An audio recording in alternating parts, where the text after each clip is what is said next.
ACCL के lease area के भूमि से वर्षों पुराने लिप्टस पेड़ों की अवैध कटाई कर माफिया कर रहे तस्करी। छत्तीसगढ़ के सूरजपुर जिले में विगत 2 वर्षों से लगातार लिप्टस पेड़ों की धुआंधार अवैध कटाई एवं तस्करी खुलेआम दिन दहाड़े की जा रही है। निजी भूमि, राजस्व भूमि, वन भूमि में लगे पेड़ों की कटाई तो हो ही रही है, लेकिन हद तो तब हो गई जब एसीसीएल के लीज एरिया के भूमि में लगे वर्षों पुराने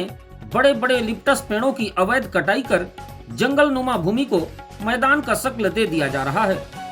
तथा कथित स्थानीय संरक्षण के आड़ में फल फूल रहे इस गोरख धंधे की जानकारी एसीसीएल के सुरक्षा अधिकारियों को दी गई तो वे भी यह कहकर पल्ला झाड़ लिए कि हाँ, चोरी तो हुई है, हमने मौके पर जाकर देखा है, इसकी जांच कराते हैं। अब कौन बताए इन साहब को कि उनको जानकारी देने के बाद भी पेड़ों की अवैध कटाई रुकी नहीं, बल्कि लकड़ी चोर और बेखौफ होकर कटाई कर पेड़ों को चोरी कर रहे हैं।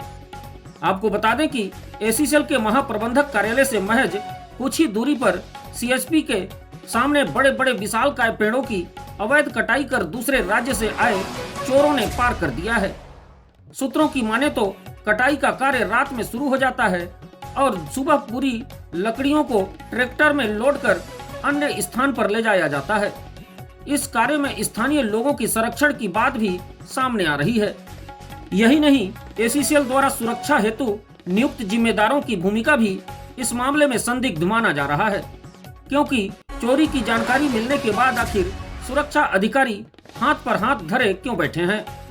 इसी तरह अगर एसीसीएल क्षेत्र की भूमि से पेड़ों की अवैध कटाई चलती रही तो वो दिन दूर नहीं जब पर्यावरणीय प्रदूषण के कारण हमारा जीना मुश्किल हो जाएगा। प्रबंधन के भीतर बैठे चोरों की वजह से एसीसीएल को सालाना करोड़ों रुपए का नुकसान उठाना पड़ रहा है,